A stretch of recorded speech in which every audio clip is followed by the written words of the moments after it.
உற்சாகத்தையும் ஆர்வத்தையும் செயற்கை நுண்ணறிவு மாற்ற முடியாது என கோவையில் பிரபல முன்னாள் பேட்மிண்டன் சாம்பியன் பிரகாஷ் படுகோன் தகவல் தெரிவித்துள்ளார். கோவை சிங்காநல்லூர் பகுதியில் உள்ள SSVM நிறுவனங்கள் சார்பாக டிரான்ஸ்ஃபார்மிங் இந்தியா கான்க்ளேவ் என்னும் கருத்தரங்கம் 3 நாட்களாக நடைபெற்றது.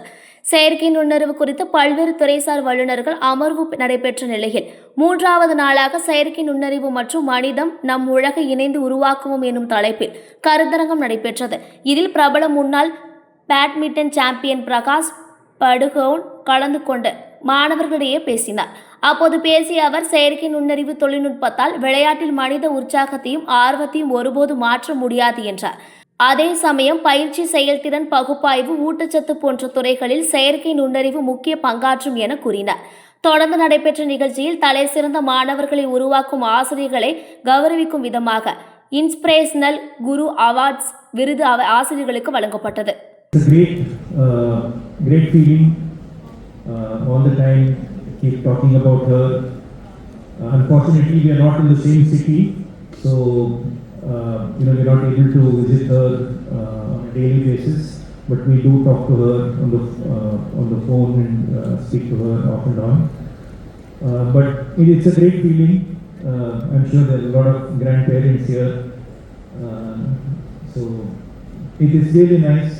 And so like I mentioned, I think a feeling which you have to experience and cannot be experienced. So seeing your grandchild, is the future of badminton secure or is the future of Bollywood secure? Where do you see? that depends on the child. You're not going to force. Depends on what she would be interested. I think that's what we've learned, right from my childhood. When my father allowed me to pursue badminton at a time when there was no money, it was not a popular sport, but he saw the passion for badminton in me and allowed me to pursue at a time when we didn't know what the future was. Even internationally there was no money, but I was so passionate about this sport that he let me continue the sport. This was way back, I think before most of you were born, in the 70s. When without knowing what the future would be, but I was so passionate that he said, you continue playing badminton, but we'll not be able to help you. You have to find your own way. So I'm extremely grateful to him for having allowed me to pursue badminton at a time when. So my advice to the parents who are here. If your children are passionate about something, please give them an opportunity to pursue their passion, even if it is non-conventional fields. But there is a difference between liking something, loving something, and being passionate about something. Being passionate, you can see them. They'll be willing to spend any amount of time. 12 hours, 16 hours, 18 hours a day. So if you see that kind of passion in your children, please let them experience that. There's no guarantee that you will succeed, but what it does is you are giving them an opportunity to try, and they will also have no regrets later in life. If they've never tried, then there'll always be that doubt, that if I had, if my parents had allowed me to pursue. Just imagine if my father had, because I could have easily got into the best engineering or medical college on sports quota in those days, but he said, it's up to you if you want to, go into academics or you want to pursue badminton. So I pursued badminton and, see where, what, it doesn't mean that. See what India got from this man next to me. That's not just what you got, but what we got as a country. Okay. I'm not saying that everybody will succeed, but, I think there will be two things. One is the child will have the satisfaction of having tried. And if they don't succeed, they will find, something else. They are smart enough nowadays. They have, a lot of options. So maybe it will be delayed by a year or two. And then you as parents, will have the satisfaction of having given them an opportunity to try. Absolutely, sir. So that is one of the life lessons which I've learned. So we applied the same thing to our daughter. When they grew up, Deepika and Anisha both I never forced them to play badminton because from my experience, I knew that always you have to see what the child wants to do, not what the parents, like or parent want to do. So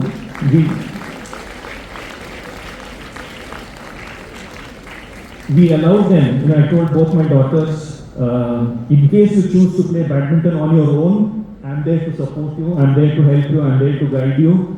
But if you are passionate about something else, please go ahead and do it. But I will not be able to, or will not be able to help you. You have to find your own way. And that's what they did. Initially, Deepika did play badminton until she was about 14 or 15. But sports was her second love. First love was always modeling and films and movies. So, at a very young age, she moved to Bombay. She's come up on her own. We were there to only morally support her, entirely her own effort. And similarly, our second daughter, Anisha, was very passionate. She played multiple sports and finally decided to take up golf. She played golf professionally and represented India and played golf. So I think it will be the same with our granddaughter as well. I'm sure Deepika, having known from experience, or Ranveer as parents, they will not force, their daughter Dua to take up anything which they want. It will be entirely up to the child. If she chooses to play badminton, maybe I'll be there. If she chooses to go into movies, then they are there. So for modeling also you can be there, sir. You are looking extremely fit and you haven't aged one bit.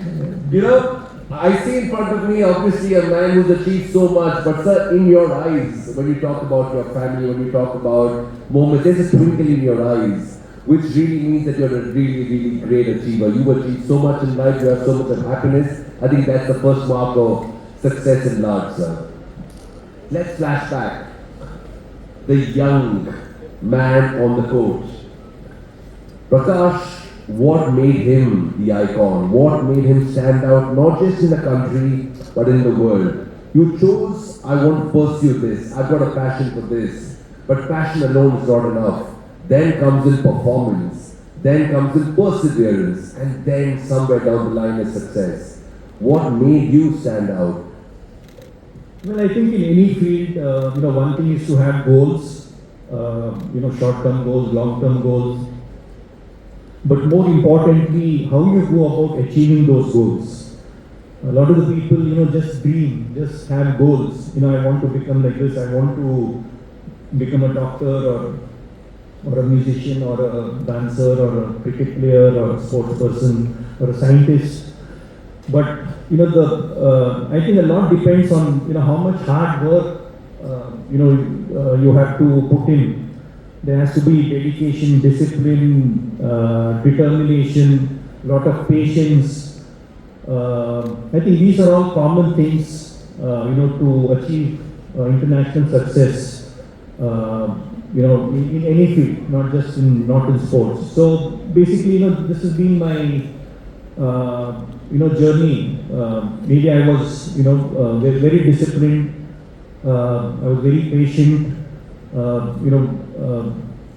Trying to learn from my mistakes because I grew up at a time when there were hardly any facility. We are talking of 60s when I started playing badminton at the age of 7, when there were no facilities at all. I used to play in a marriage hall.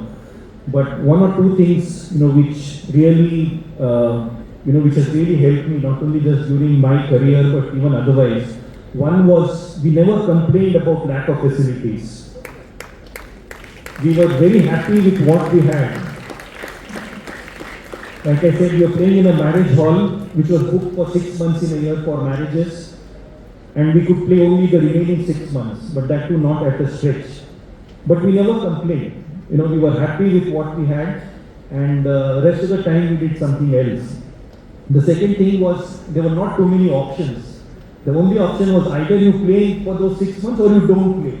There was no third option available. Go somewhere else, go study, or go to some other club, or go to some other academy. Those options were not there. So in a way, I'm happy that we came up at a time when there were not too many options. For not just for myself, all the youngsters during my time. I think that has taught us a lot of good things, the value of time, value of money, value of, so many things. So even now, if given a chance, I would still like to be born That with all era. those challenges and not be provided everything on a platter. Of course, I'm not complaining, but I think the present generation should be happy. I think you need to combine, whatever you have at the moment, but not be entirely dependent only on others. Be more proactive. Try to take decisions on your own. Try to, whether in school or in any sport, or don't do just what is given to you. Try to be more proactive. Try to question yourself. Try to add something more. So that way you will grow faster, as a person, as a student, compared to somebody else who only does what is asked of them. So I think that is what I did. I didn't have a coach, I didn't have any facilities, but just the perseverance, just the challenge to see how much I can push myself, and the passion. Passion was always there, like you said. Without passion, I don't think I would have continued. But to put that passion into practice, I think required a lot of sacrifices, lot of hardships, lot of difficulties, challenges. But you have to be patient. You have to learn from every setback. So that's what I did, and never actually worried about the future. Didn't have focus more on things which were in my control. The third part was, one was not to complain. The second was to focus on things which are in your control. So focus more on those. There are a lot of factors which are not in your hands. So there is no point thinking about things which are not in your hands. So every time there was a setback, there was a difficulty, I would ask myself, is this something in my hand? If the answer was no, just forget about it. Even though it was very unjust, just focus on things, like things which are in your hands. Like every time I went on the court or to the gym, I would give my 100% and be happy. Nothing more you can do. The idea should be to reach your full potential. Everybody cannot become an Olympic champion. Everybody cannot become a number one in the world. But the idea should be to reach your full potential, whatever that potential is. How can you do that in any field? By giving 100% in everything you do, whether it's in class, whether it is in give your 100%. Don't hold back anything, and leave the rest to God. He's there. And if you do that in everything, every single day, it's not easy. Easier said than done. But if you do that, I don't think you can do anything more than that. So that way, I think at least you will reach your potential. And at the end of the day, when you grow older, you should not have any regrets that you did not give your 100%, because then it is too late. So my advice to the youngsters: take advantage of the wonderful facilities you have. Be proactive. You are living in a world where there are so many opportunities. Sky is the limit. So don't restrict yourselves. But at the same time, to reach the top in any field, to make a mark internationally, you have to make a lot of sacrifices. You have to be very patient. Unless you have these qualities as well, you will be mediocre, or you will do well at the maybe state level, national level. But I think you have a great opportunity. The platform is there, so everybody can provide a platform. But the advantage or the